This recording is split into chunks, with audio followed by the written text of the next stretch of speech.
Hello, in this video, join me as we continue to learn how to manage money, how to make money using the book Rich Dad Poor Dad by Robert Kiyosaki. I've done this for a while. This is video number 64. Please join me.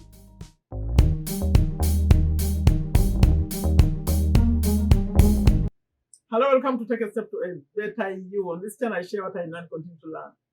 And in this one, we are together. We are reading the book. I'm reading, you're listening. The book, Rich Dad Poor Dad by Robert Kiyosaki. And I've been doing this for a while. This is video number 64. Robert is sharing how he made his money, how he manages money, and we are taking notes. So if you are new, my name is Sherifa, Nakalema. I'm a business owner here, Virginia, USA.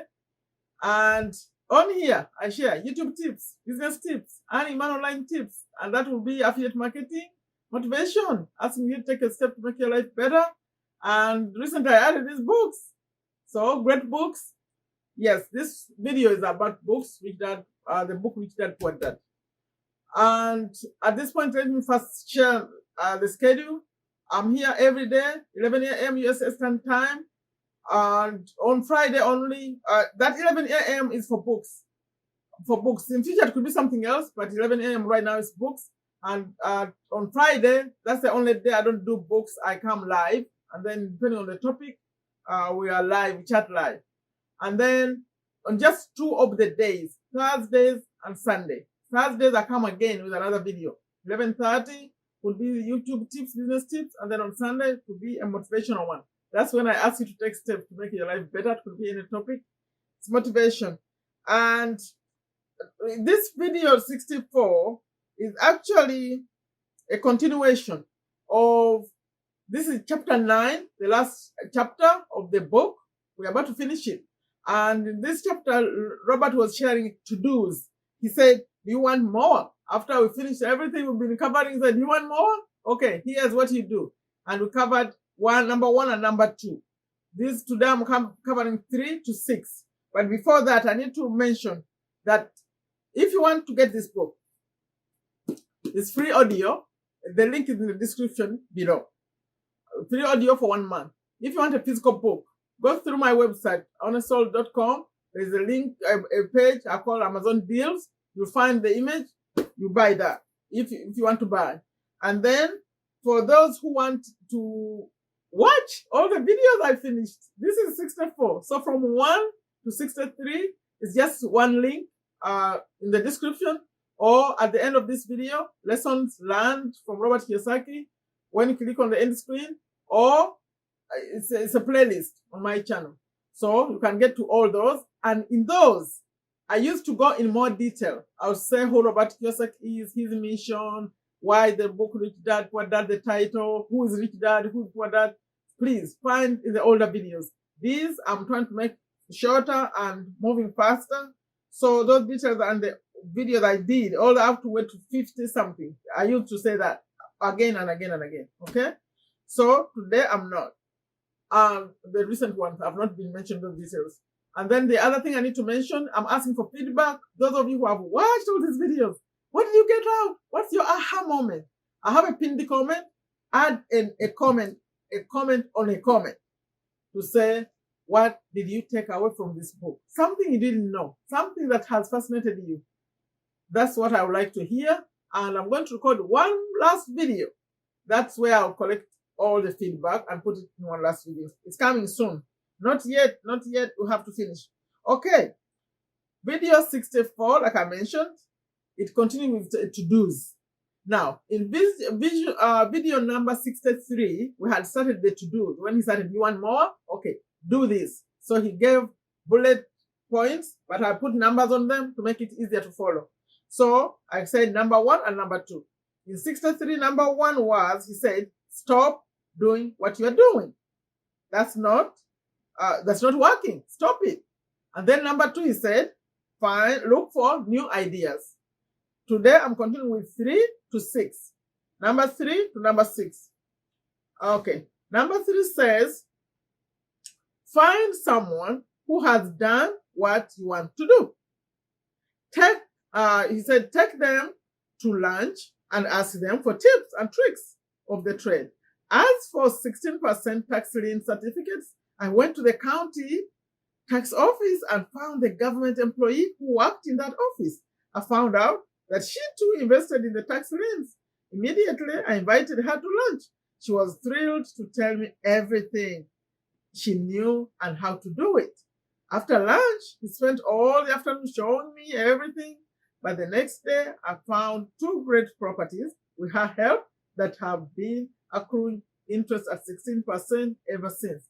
It took a day to read the book, a day to take action, an hour for lunch, and a day to acquire 2 great deals. Okay, that's number 3. Number 4, take classes, read, and attend seminars. I search newspapers and the internet for new and interesting classes, many of which are free or inexpensive. I also attend and pay for expensive seminars on what I want to learn. And I'm wealthy and free from needing a job simply because of the courses I took.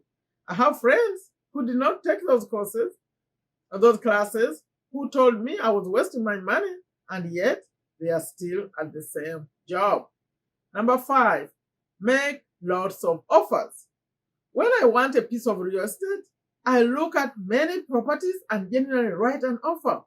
If you don't know what the right offer is, neither do I. That is the job of the real estate agent. They make the offers. I do as little work as possible.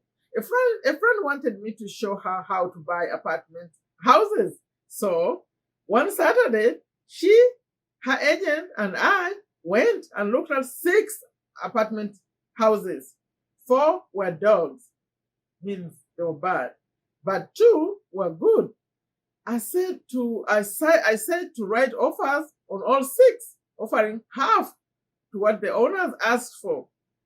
She and the agent nearly had heart attacks. They thought it was rude and would offend the sellers, but I really don't think the agent wanted to work that hard. So they did nothing and went on looking for a better deal. No offers were ever made, and that person is still looking for the right deal at the right price. Well, you don't know what the right price is until you have a second party who wants to deal. Most sellers ask too much. It's rare that a seller asks a price that is less than something is worth. Moral of the story, make offers. People who are not investors have no idea what it feels like to try to sell something. I have had a piece of real estate that I wanted to sell for months. I would have welcomed any offer. They could have offered me 10 pigs and I would have been happy. Not at the offer, but just because someone was interested. I could have countered maybe for a pig farm in exchange, but he's trying to be funny in exchange. But that's how the game works. The game of buying and selling is fun. Keep that in mind. It's fun and only a game. Make offers. Someone might say yes.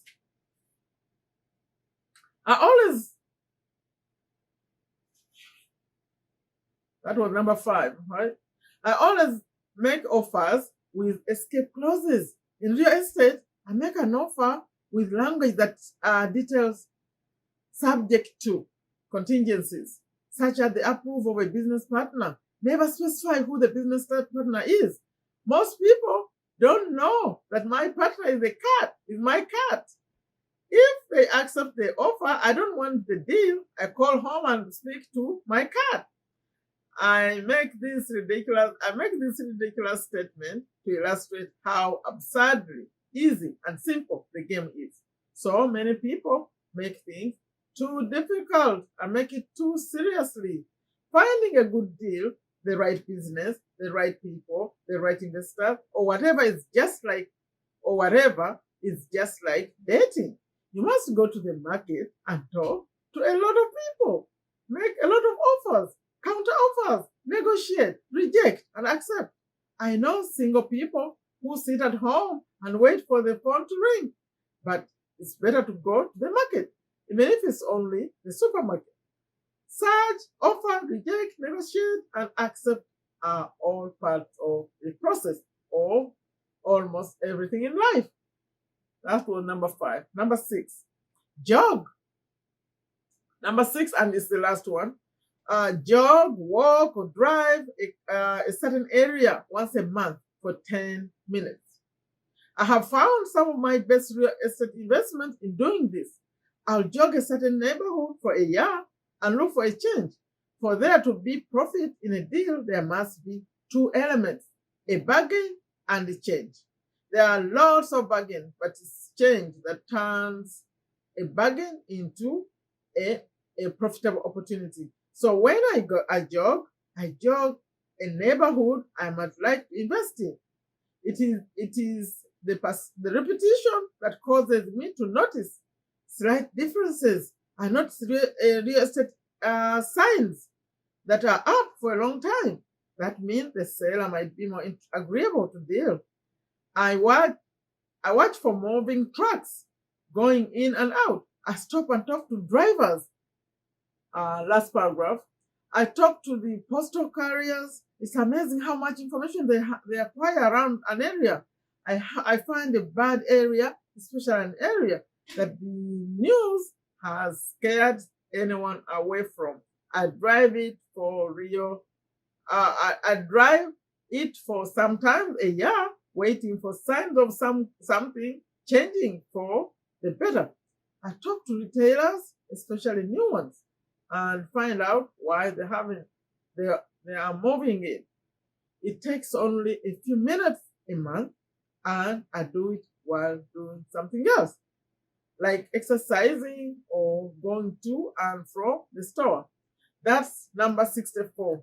He makes a point that I wanted to, that's the end of 64 reading, but he makes a point about where he said that he puts a subject to when he makes agreements or offers, subject to, it protects him from, like he said, he has a cat, like when he's calling, he's actually calling no one.